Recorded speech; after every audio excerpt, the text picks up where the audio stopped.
Hi, I'm Sam at 7shifts, and today we'll be looking at the Optimal Labor Tool.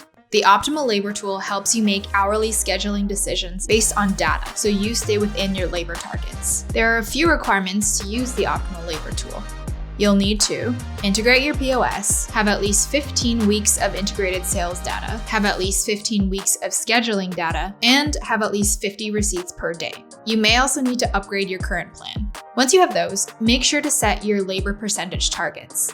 Under Schedule, click the tool icon and select Optimal Labor. Click Edit Targets and set the targets for each department, then click Save. It can take up to 24 hours for the tool to recalculate your optimal labor after you update your labor targets. Now your tool is set up and ready to use. To find it, go back to the Schedule page and click the Optimal Labor tab at the bottom. A positive number means you have scheduled too much labor, and a negative number means you scheduled too little. When your scheduled labor is within 5% of your target, the number will be green.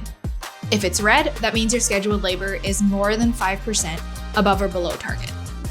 You can hover over the number for a more detailed explanation. Hover over the graph to see scheduled labor, optimal labor, and projected sales by hour. This gives you a visual overview of the differences between sales, optimal labor hours, and scheduled labor hours. You can change departments by clicking on this hierarchy icon on the left. Let's say you have an event coming up that you know will bring higher sales than usual. You can edit your projected sales by clicking on the pencil icon next to projected sales. Click Show Details. To edit a specific hour's projected sales, click the pencil icon next to the number. To edit multiple hours, hold the Shift key and select the time periods, then click the pencil icon. You can pick a percentage or a dollar amount to offset those numbers by, or set a new value. When you update the values, the cells will have a red corner and you can see the modified info when you hover over them. Friday looks pretty uneven. Let's find out why.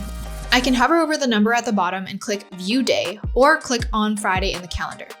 Expanding the row at the bottom shows the hourly variance, which is the difference between how many hours I've scheduled and how many hours the tool suggests I should schedule. I can even see which role is over or understaffed by hovering over the variance number. This is based on past schedules and projected sales. So let's fix the schedule. It looks like I don't need a manager until 10 a.m. I don't need my bartenders as long either.